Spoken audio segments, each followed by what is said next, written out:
Here is how you add or change password in iPhone.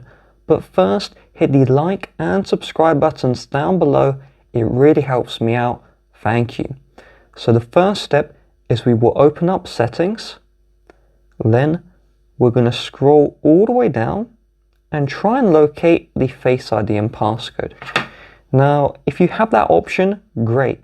But in my case, the Face ID and passcode option simply isn't showing.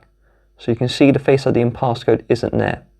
So if it's not showing for you, then go to the very top of settings, and instead of looking for that option, we will scroll all the way down and instead select screen time. Then we're going to select content and privacy restrictions. We will then scroll all the way down and we see allow changes to passcode and Face ID. We'll tap on this one and we're going to allow the changes. Now we head to the home page of settings and we should see the Face ID and passcode option appear. If it doesn't appear after 10 seconds, close out of the settings app and reopen it.